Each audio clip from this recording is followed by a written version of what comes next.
So what I'm going to do at this point now is introduce Ollie Ivens. He's a sustainable transport consultant from MP Smarter Travel. He's been working a lot with Jack as well. Ollie, are you there? I'm here, yeah, hi. Brilliant. I'm just going to hand over to you now and let you take over the session, and I will join you at the Q&A. Thanks so much. Fantastic. Okay, I'm going to jump straight to showing my screen. Hopefully that all goes smoothly.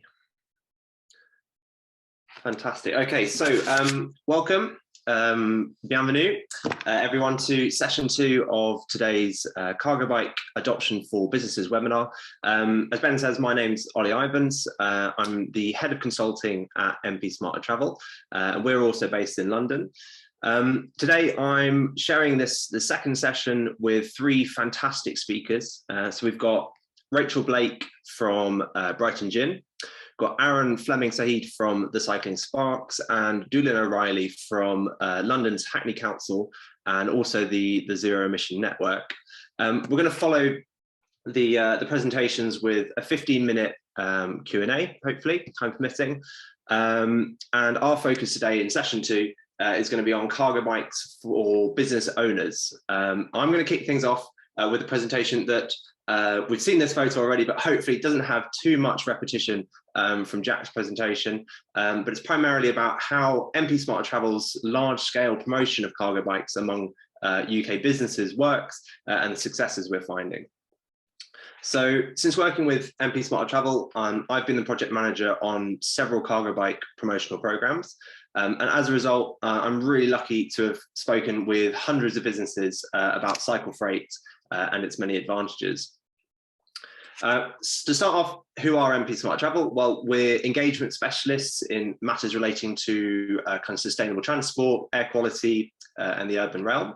So what does that mean? Well, we're a communications company, so we work primarily with clients like transport bodies, local authorities, who either want to influence a target audience, such as businesses or the general public, or work in the opposite direction and kind of gather views on certain policy or initiative. Engagement itself takes a lot of time. As Jack said, it requires an extroverted personality. We're very much a kind of boots on the ground organization, but we believe it's an essential skill to the success of a behavior change project. And it's exactly what we do. So in this presentation, I'm going to outline some of our project examples, take you through our successful program structure, and detail some examples of direct business engagement. My aim is primarily to kind of facilitate listeners to guide businesses to using cargo bikes in your own areas at a kind of citywide scale. My email's at the bottom of the slides, take a note of it, and please feel free to get in touch. We've actually got a pack called Maximising Business Use of Cargo Bikes, which we'd be very happy to share. So first project, we've heard a lot about it. I'm going to quickly go through it. It's Bikes for Business. So it's a 2-phase award-winning project focused in South East London. We're working with Team London Bridge. We at MP Smarter Travel's role basically is to kind of guide businesses through the emerging cargo bike industry to either buying a bike or use of one of London's third-party services. So in the first phase, our key success was 331 weekly deliveries being switched to cargo bike. And as Jack says, the very first switch was blood deliveries between 2 local hospitals. Now in its second phase, Bikes for Business has expanded, covers an area of 2,400 businesses. We're currently on our way to engaging 1,300 of these, with the ultimate aim of making cargo bikes the area's kind of mainstream freight solution.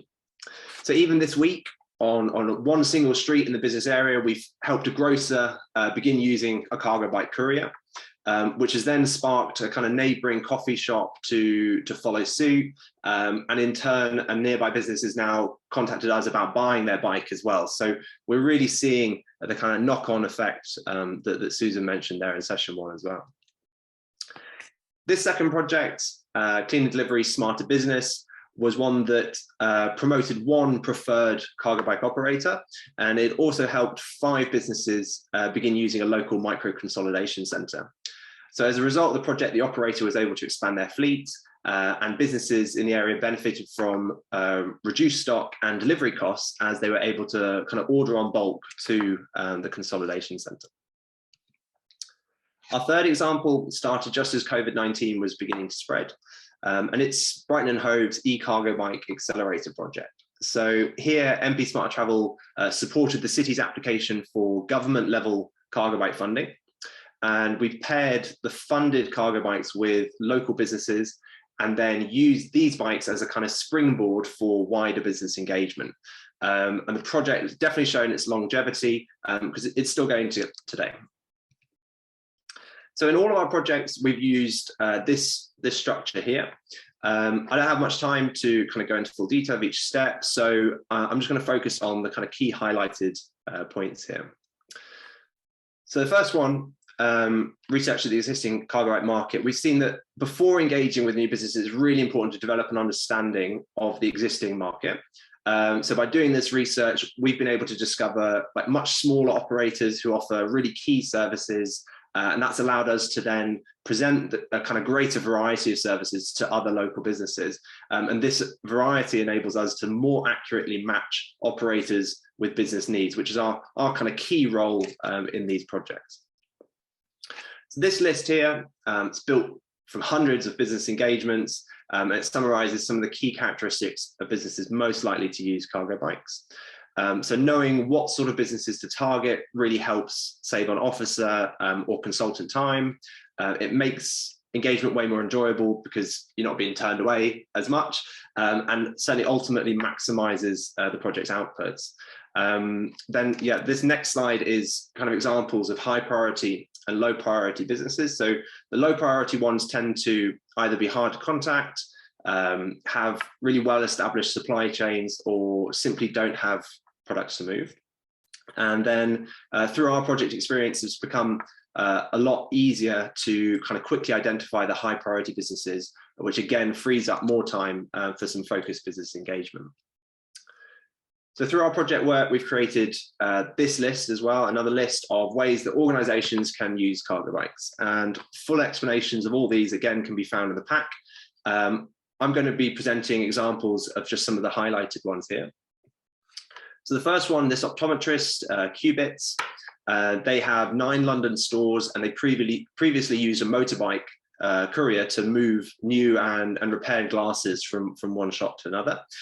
So they were looking to reduce their emissions. So they first transitioned to using the national cargo bike courier, Zedify. Qubits then came to us looking for advice and funding for their first cargo bikes. And they now complete daily cargo bike trips between all of their London stores, and they're actually looking to purchase their second bike. So yeah, this business, we approached Butcher, which again, Jack mentioned. So they were using vans for inner city deliveries. We met the owner in person. We really sold them on the idea of cargo bikes and supported them through the bike purchase. The business also received government funding. And then we added the business to the directory, and subsequently we were able to kind of convince local restaurants to also switch to using this Butcher. So effectively creating that market, growing the market of cargo bikes. So not all of our engagements result in a successful switch. I thought it was important to talk about where we've had difficulties. So here we engaged with the transnational corporation EY. So their head of sustainability absolutely loved the idea of using cargo bikes. So we targeted a specific intersite shuttling run between their 2 main London offices, which is currently completed by 2 vans. But we unfortunately met really strong resistance from the Canary Wharf group. And after a long site visit of the loading bay, we were told that cargo bikes would not be accepted, primarily on the grounds of ensuring rider safety. We felt the loading bay was as safe for riders as it is for drivers, especially as the speed limit was 5 miles per hour. So in truth, we believe kind of this resistance can be explained by a lack of trust in the cargo bike industry, a lack of understanding the capabilities of cargo bikes and their professional riders. So for us, it really highlights the need for further professionalization, brought about through industry standards, good bike maintenance, but most importantly, extensive rider training. So luckily, we're seeing these changes as the cargo bike industry grows. So this leads nicely to another slide, another table showing motivators and barriers to cargo bike adoption. So many of these motivators we know all too well: zero emission deliveries, quick delivery times, positive impact on corporate social responsibility. However, some common barriers include the business not completing outbound deliveries at all, or having sunken costs in leased or purchased motor vehicles. And if you're running a cargo bike project and you're hitting some of these or similar barriers during business engagement, then again, please feel free to get in touch. We can always discuss ways of overcoming them. So in conclusion, direct business engagement is, we believe, very key. The offer of cargo bikes also needs to come with education around their capabilities. And we're happy to offer support and guidance to today's audience at any stage of your cargo bike projects. I'm really excited to say that the cargo bike industry is growing rapidly, and the capabilities of these bikes are certainly being realized. So as I mentioned as well, we've got a pack of information available. Here are my contact details. Feel free to get in touch. I'm going to hand over now to the first of my guest speakers. So from Brighton Gin in the south of the UK, we've got Rachel Blake. Rachel, are you there? Yes, I am. Hello. Fantastic. Let me stop sharing and over to you. Saying the host to stop my video. Host, can you let me in?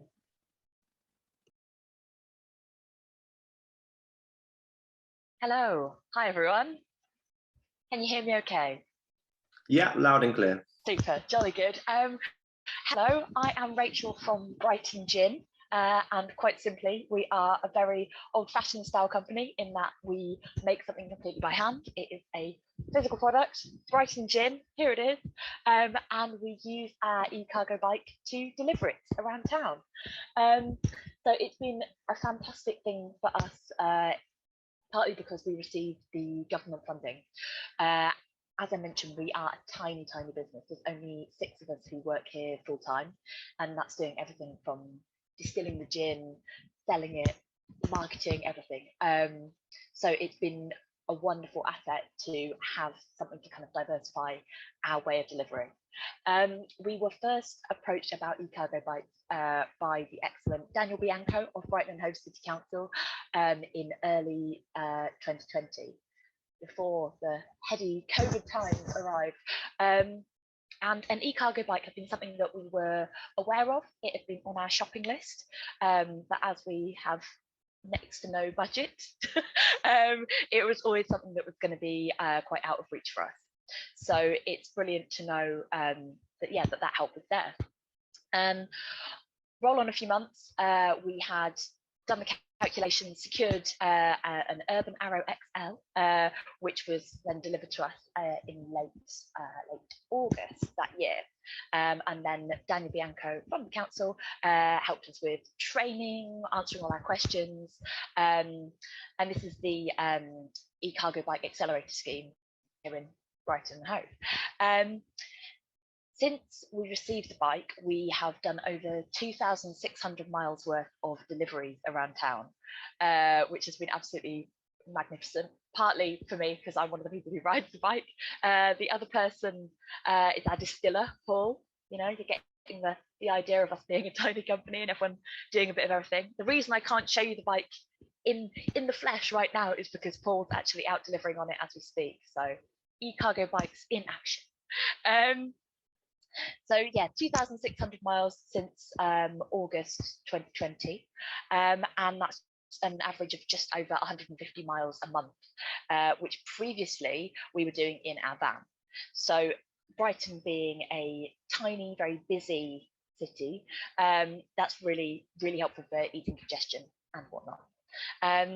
One of the key advantages that we found is that it's a really unique and eye-catching way to deliver, and as a business which people know to be really focused on sustainability and ethical growth and development, it's been marvelous that we can kind of wave that flag for e-cargo bikes within our city.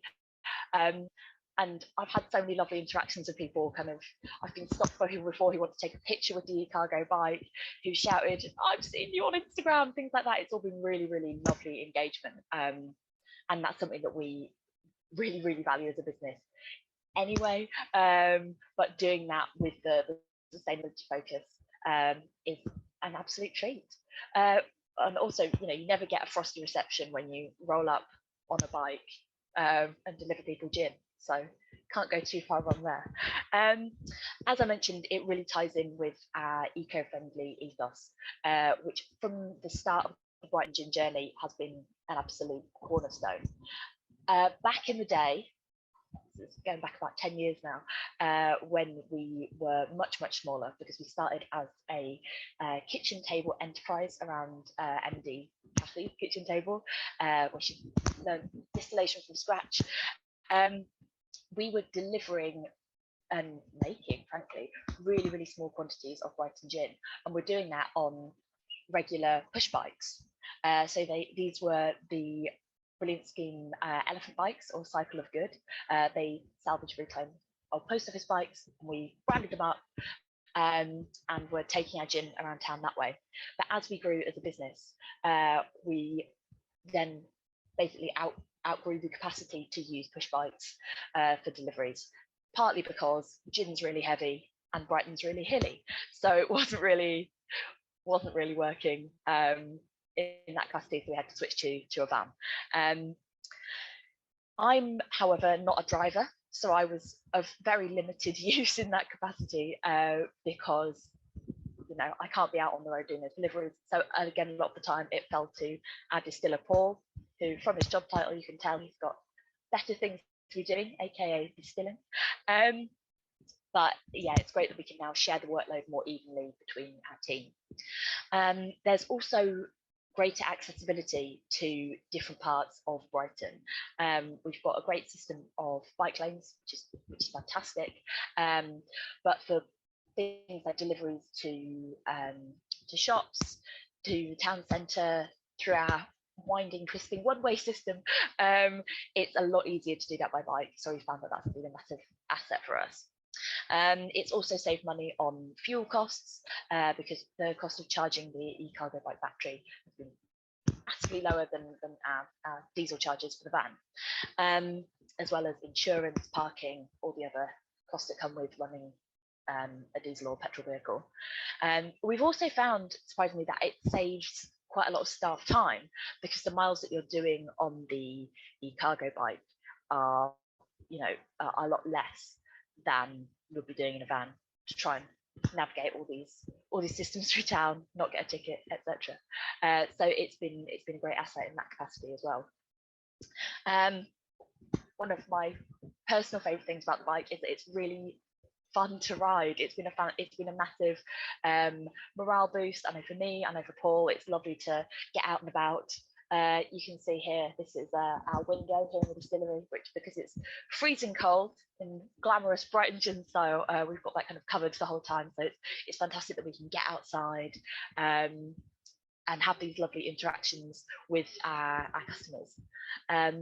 Most of our local deliveries are to web customers who order directly from us, and we pitch up the next day on the e-cargo bike, and they have such a positive response to that, pretty much without fail, and it's really heartening and lovely, and that's just fantastic interaction that comes from that. We have had, I could go on about how much I love the e-cargo bike for quite a long time, to be honest. I've only got 10 minutes, but there has been one kind of key challenge for us, and that was when we applied for the beautiful e-cargo bike. We also applied for an e-cargo trailer. I think it's a Bikey Lift fleximodal trailer, and the reason behind that was because it was to lift something specific, to transport a bar that we've got made from pallets, and we thought that would be fantastic. We can take that around town, set up for events, and that'll work a treat. However, the pandemic hit in earnest, lasted longer than we all thought, and we weren't doing so many in-person events, particularly not ones that were large enough to warrant us bringing a bar. So that was kind of an unforeseeable circumstance that meant we didn't need that trailer for its original purpose. And equally, with the trailer being quite wide and Brighton being quite difficult to navigate, it was basically bit of an issue having that on the road.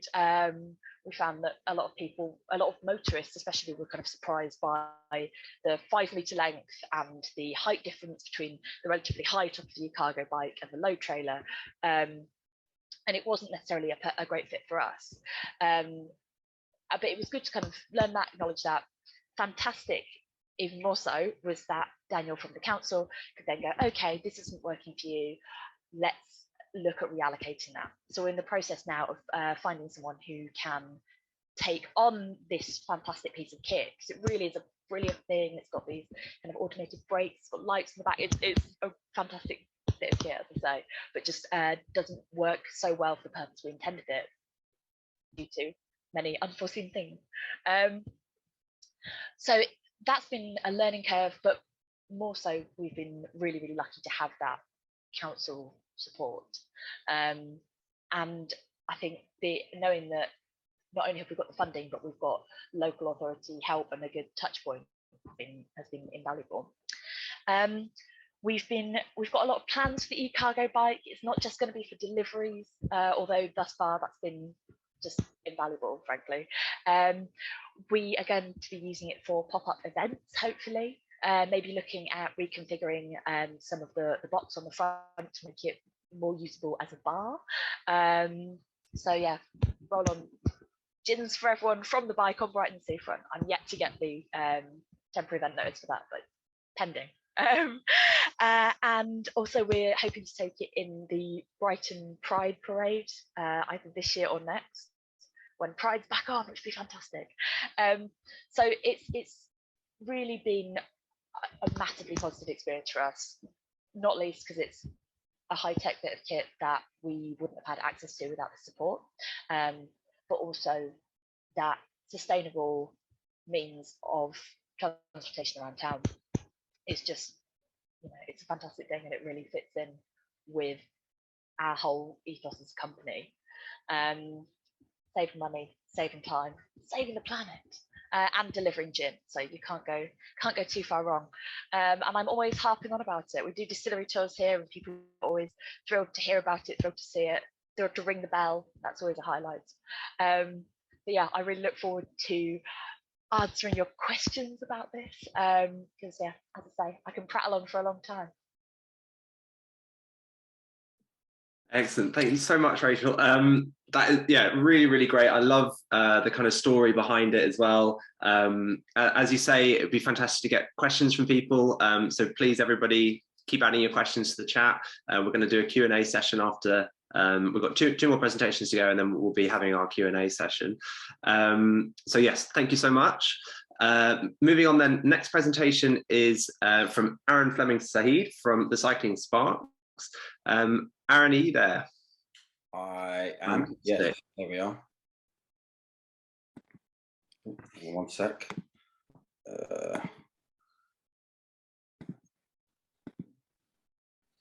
Yes. Perfect. Looks like you're all set. Over to you. All good. So, hi, how you doing? I am Aaron Fleming-Saheed. I am the director of Cycling Sparks. I've got to condense 5 years of experience down to 10 minutes, so sorry if this is a bit quick. As Ollie said, there's a Q&A afterwards, so I'm happy to answer any questions then. You might be wondering, what is Cycling Sparks? Well, just simply put, we are domestic and commercial electricians that carry out their work by bike. For those of you who are unaware, Sparks is like a slang or a nickname for electrician here in the UK. I wanted to begin by saying I wasn't a cyclist. I wasn't a member of any clubs or groups. I wasn't out racing on the weekends. I wasn't tinkering with bikes in a shed. I'd mainly used public transport to get around town. I had friends who rode bikes, but I never really felt like it was an option for me. And basically in 2016, I started working on a big construction site down in Vauxhall in southwest London, which was getting to be a bit of a pain to get to from where I live in southeast London. We've got great public transport here, by the way, in London. It's fantastic, but nevertheless, that still being the case, it was getting on my nerves, trying to get to my site on time. And a friend of mine said, have you tried cycling? And I was a bit adamant, really, because I was 36 at the time. I hadn't ridden a bike since I was a kid. and there'd been a bit of press. There'd been quite a lot of press at that time about people having accidents on the road. So I was a little bit adamant, but nevertheless, I did buy a bike, and I bought this bike here, and I set off on my first commute to my job. And, you know, despite being a bit anxious about taking up cycling in London, it took me one day to get used to the roads here, or to feel safe on them. One day, and that was it. I quickly found out, you know, that it was cheap, it was quick, I was fitter, I wasn't being held up by any delays that were out of my control, and I felt free from the dread of the daily commute, which is, you know, getting on a packed train in the morning and then going through packed stations and then doing it all on the way back. I carried on. I left that job and carried on cycling to different sites in London with tools on my backpack, and I carried on doing that for a number of months, and I came up with the name Cycling Sparks during that commute. And the name kept just bouncing around my head, and basically I wanted to leave that sector of the industry, and I'd already been cycling with my backpack full of tools, so it wasn't a huge undertaking or a change in mindset to start Cycling Sparks, which I did in August 2017. So I started in, like I said, August 2017 on that bike that you just saw there. And I kept going for a couple of years with a lot of trial and error, figuring out what worked, what didn't work. And I got a very helpful tip off from somebody about the Energy Saving Trust's grant for e-cargo bikes. And like I said, I'd done a lot of trial and error over 2 years, working out what might work and what wouldn't. And so I knew by that point that an e-cargo bike would definitely give me an advantage.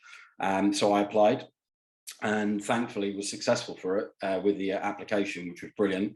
And I ended up getting a Rees Muller multi-charger, which you can see here, basically because it could take the weight I needed it to take, and also it would fit into the storage where I live in a block of flats. I live in a block of flats in Southeast London, and they've got bike storage here, but it would fit in there.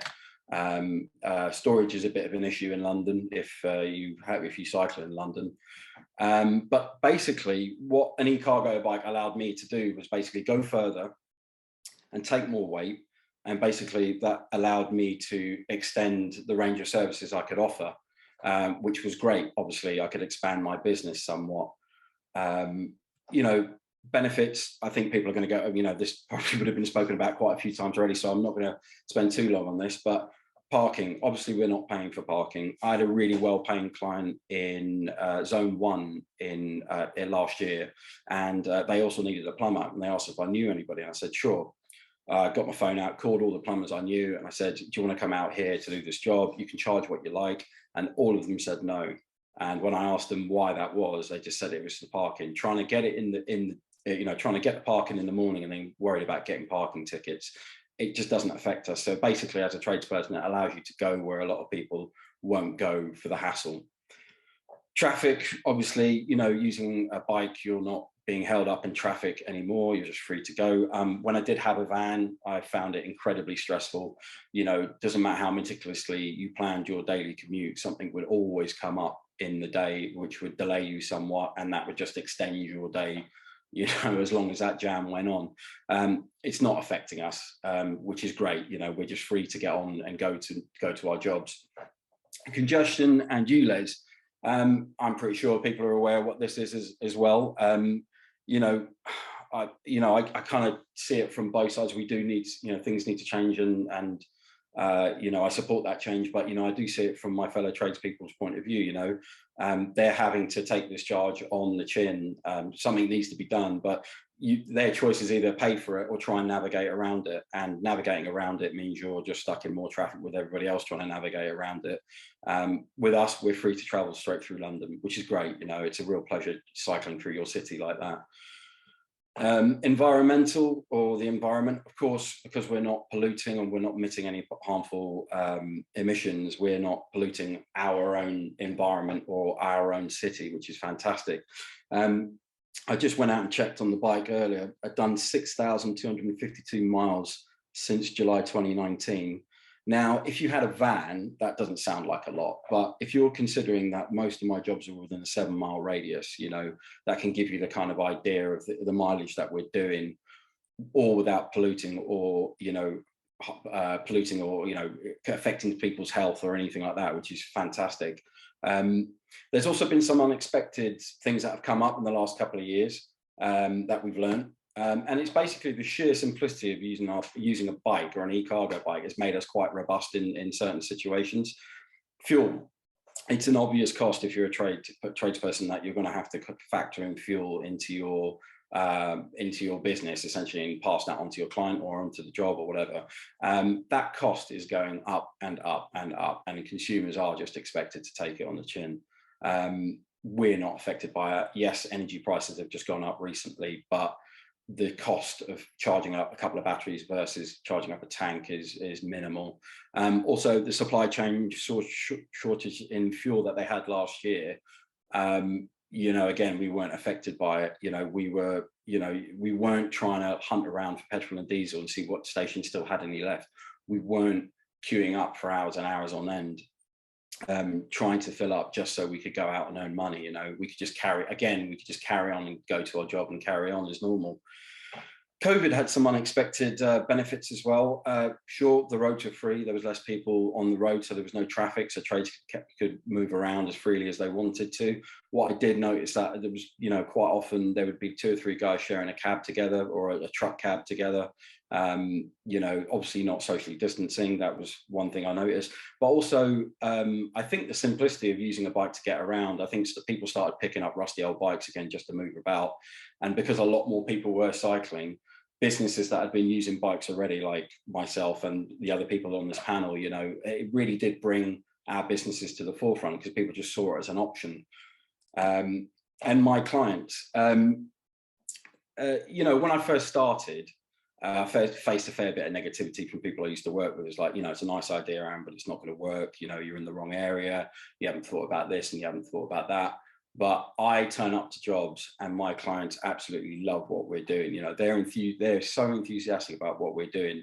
For them, it's not a gimmick. They believe in what we're doing and they love having an option as well. It's their sort of passion and enthusiasm for us is just like embolden us to do things. And for us, it's in the name, the Cycling Sparks. It's what sets us apart from other people. We weren't already up and running and with a company with a fleet of vans that bought one bike for a bit of a photo op. There's a tiny bit of greenwashing going on at the moment with huge companies who they employ 500 to 1,000 people and they bought 4 bikes and they kind of want a pat on the back for it. I think that, there's no real sort of commitment to seeing what you can do with bikes in the industry. And we hope to be the example that they can follow. We're ambitious and our bar is set high and we might get some stuff wrong, but we've been committed to doing this the entire time we've been running. So what plans do we have? Well, I'm pleased to say all the graphics that you've been looking at and all this stuff is us currently rebranding, which we've sort of launched today. We're expanding the fleet and we're currently looking to see what kind of employment opportunities we'd like to offer our employees. So we feel like we've done something a bit different. We kind of want to carry that on. So we're currently constructing and thinking about that, what kind of opportunities we want to offer people. And also, we don't see this as a London-centric solution. We don't see any reason why we can't be in other cities doing this. We do actually have some jobs booked in different cities and we're really looking forward to being there. But for you in the UK who are watching this, I'm asking you, to get in touch with us and tell us, if you think your city is ready for us, and if you think the infrastructure is there, then please do get in touch with us and let us know. And that's me. Thank you very much. Fantastic. Thank you so much, Aaron. What amazing slides as well. That was very, very engaging. Thank you. That was brilliant. Okay, awesome. Moving on then to the final talk of our session 2. We've got Doolin O'Reilly from Hackney Council and also the Zero Emissions Network. Doolin, are you there?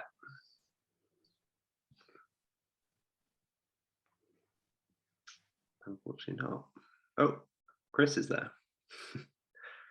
Chris is there early for the next session. Is Doolin around though? Oh, you are. Okay, fantastic. Can't hear you yet, I'm afraid.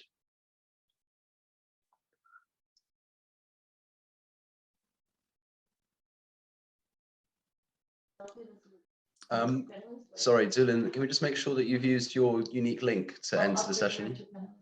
Oh, we're going to upgrade you to panelist now. Just bear with us one moment. Thanks, Ben. You want to try unmuting yourself now, Doolin? I think I can see you. There we go. I can see your screen. Oh. Sorry for the technical difficulties, just one second. We can hear you now, which is good. Perfect, good start. Can't see the screen though. How about that? That's good. And perfect. Off you go. Great, thank you so much.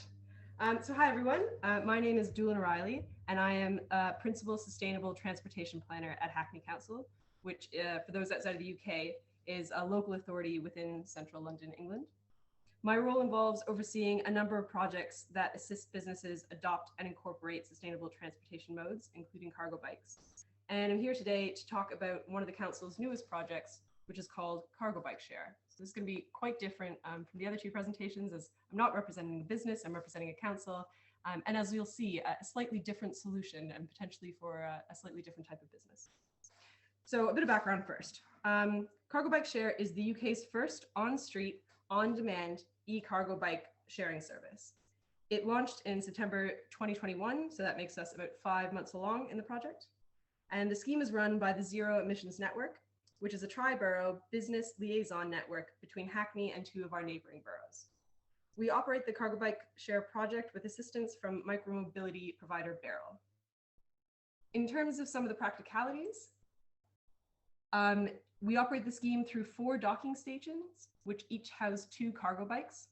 There are 2 models of docking stations, so 3 out of 4 of them are the hangar style that you can see in this photo. And the final one is an open air dock, which is more like a standard bike share dock or a bit like a parklet, and we'll see an image of that later. The scheme runs as a return to home, which is basically means that the bikes need to be returned to their home station at the end of each trip. The bikes themselves, they're rally bikes, they have a closed top, they're electric assist, they can carry up to 80 kilograms, and they can be hired either on the spot or they can be reserved in advance for future use. In terms of cost, there is a charge with the bikes. They cost £1.50 to unlock, and there's a 10p a minute charge after that. And just so I'm clear, Cargo Bike Share is a publicly available scheme. So local businesses are one of our main target users. We've promoted the scheme specifically to them, and we've positioned the docking stations on key local high streets. However, it's not a business exclusive scheme. So members of the public can also use these bikes. I know this presentation is focused on businesses, and my specific presentation is looking at this scheme from a business-based lens, but just do be aware that businesses are not our only target user for this scheme. So why do we do this scheme? Well, we know that there was a fair amount of interest within the local area, and our decision to run it as a hire scheme meant a few things. Firstly, it allowed those who weren't as familiar with the capabilities and uses of a cargo bike the opportunity to give one a go as part of their business operations. And it also was also beneficial for those who might have been aware of the benefits of a cargo bike, but who had barriers to private ownership. That could have been financial barriers, or it could have been a lack of suitable parking and storage facilities. In terms of the outcomes, we're just starting our scheme and we're just getting some of that data back. But it has been largely positive, the information and the data and the feedback that we've received. As just a bit of a teaser, the scheme has registered over 100 users and 200 trips since its launch. So that's over 1.5 trips per user, which is a positive, not just in terms of use, but it also means that people are trying it out, finding it useful, and coming back to use them again. And if you'd like more details on the specific findings of the scheme, you can follow the Zero Emissions Network on Twitter, as we regularly post about it there. Or if you have specific questions, you can reach out to me directly, and my email will be out on at the end of this presentation. And while it has been great that we've been getting such positive feedback and results from the initial stages of the scheme, I think it is important for us to look critically at the scheme as well. And one of the things is that we have to ask ourselves, are there limitations to the benefits of a cargo bike share scheme, specifically for businesses? And I think that the answer is almost certainly yes. You can think of a cargo bike share scheme as a much more sustainable car share scheme. And you can ask yourself the question, would a business rely on a car share scheme for its transportation needs? Well, if you were a business who had occasional, one-off, or flexible deliveries, you could. And we think cargo bike share is a great method for these types of businesses.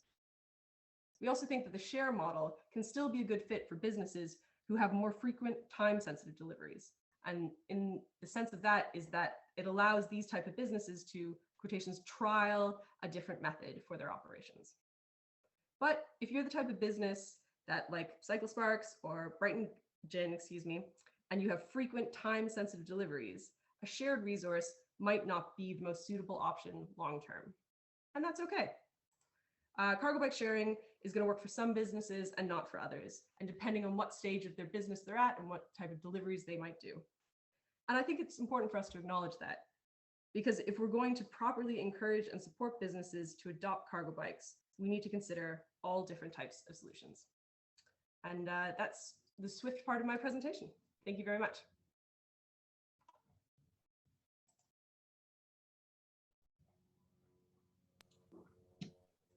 Brilliant. Fantastic. Thanks so much for that. Yeah, I'm going to hand over then to Ben to kind of manage us through the Q&A. Brilliant. Thanks so much, Doolin. That was really interesting. Thank you, Ollie, as well. I'll do my best to go through all the questions that are coming in via multiple directions. There was one I wanted to start off with, and I think we'll start with you, Ollie, just because it was earlier on. But I'm just finding it here. So specifically, John wanted to find out, how is it that you best go about identifying business engagement targets? I think you mentioned it briefly. Specifically, he wanted to have some advice on initial approaches, so including communication channels and finding the right people, networking. He also asked about whether you use GIS, assuming that's geographical information systems, to locate those businesses. So I just, get your thoughts on that. Yeah, so well, we don't use GIS at the moment. That's not a solution we've used. I think the applications for GIS would be absolutely fantastic if we were venturing into an area where nobody had explored the idea of cargo bikes in the past. The truth is that we do quite a lot of kind of trial projects in certain areas before then starting a larger scale scheme. So, for example, with Bikes Business, we started just with the Team London Bridge area and then grew from there. Our project in Islington started in a small area called Archway and then kind of expanded across the whole borough. What we're finding now is that the trials are kind of over. There's not much need anymore for trials because we know that the business appetite is there. We know that the operators are there and we know that the whole market is growing. So yeah, we would suggest to any person looking to kind of start a program like this that if you're aware of a cargo bike market already in the area, then you have the base really to go ahead and kind of start a wider business engagement project. There is one question remains that we are yet to answer, and that's what's the urban density required to give cargo bikes the competitive advantage? I think it would be a great piece of research for someone to do. We are seeing examples in the UK, like Cargo Dale, for example, which is a very rural cargo bike delivery service, seeing great success in an area that's far less urban. So yeah, an interesting question. So mainly based on trials and then expanding from there. That's brilliant. Actually, interesting that you mentioned Cargo Dale. I was trying to remember their name, as someone else had asked in the chat, whether there's any experience with rural deliveries instead of ones opposed to town centres. I guess the normal use case for a cargo bike would be for an urban setting, but there definitely could be some potential in a rural one. So I'd urge Sophie to look up Cargo Dale and see what they're getting up to out there in the countryside. There's a quick another question just for you, Ollie, maybe also, well, I hope you can answer it. It's about the loading bay access issues that you had. Yeah. Is there a role for the planning process in ensuring loading bays are accessible to cargo bikes? What has been the outcome of that roadblock that you encountered in Canary Wharf? What was the current situation? Yeah, so the situation is still ongoing. The block is there. They won't allow access to cargo bikes. We're hearing that from a number of different cargo bike operators. I think for them, they had an extensive list of reasons why not to kind of take part, and we felt we satisfied each one of them. But I think it was more of a kind of requirement for a cultural shift and an approach to using bikes. The physical loading bay itself had a very steep entrance, but that could be overcome through braking as you entered, and then the electric motor to kind of carry you out. There was a blind bend, but again, you know, that poses the same risks to van drivers or motorcyclists who are allowed in as it does to a cargo bike rider. And especially with a 5 mile, like blanket 5 mile per hour speed limit across the whole development, we see them as a very kind of safe solution, and more of a cultural change that's required. But yes, to more directly answer the question, I think there is work to be done in integrating cargo bike loading bay access, specifically thinking about rider safety, rider requirements, turning circles that are different, swept path analysis, that sort of work. There is more to be done there. For sure. I think we're going to move on to a question it's from Gordon, I believe it's from Sustrans, just finding by the username. So it's directed more for, I guess, Aaron and Rachel. I think we'll start with Aaron. Companies such as Cycling Sparks, how do you manage or cope with the good old British weather? And how do you mitigate arriving with a client when you're, obviously been wet and soggy, ready for the job up ahead? What kind of measures do you take there? I mean, it's the old adage, isn't it? There's no such thing as bad weather, only bad clothing, right? Yeah. So essentially, you can go down to Screwfix, which is like a DIY store here in the UK, and for £10 you can buy some waterproof trousers, some decent waterproof gloves, maybe some waterproof socks. I mean, my boots are waterproof. Yeah, I mean, to be honest, sometimes it's difficult. First job I did at the start of the year, I left the house and it just started raining and I was cursing myself. And then within 2 or 3 minutes, I was fine. You just get used to it. Essentially, it doesn't take too long. You just learn to live with it, and you dress appropriately, which is essentially it's going to rain most of the time in the UK. Being in Belgium, I can confirm it's pretty much the same here. It's just dressing appropriately. Exactly. Fairly good advice. I mean, I bet in Brighton though, Rachel, with the coastal wind, is that a thing, or is your electric bike enough to overcome that? So it's got a fantastic motor, our bike. It's the Cargo Line Bosch motor, which is really powerful. But it was quite a learning curve because we got our bike at the end of summer, and transitioning into kind of autumn and winter. You learn to steer into the wind, and it's kind of almost like sailing. It's definitely a skill to master, but once that is a thing, once you know how to do that, it's acceptable. And yeah, I'm with Aaron. It's a lot of waterproof clothing, boil in the bag trousers, as we call them. I guess also if you're on a cargo bike, it's not going to blow away because you're probably carrying quite a lot of gin.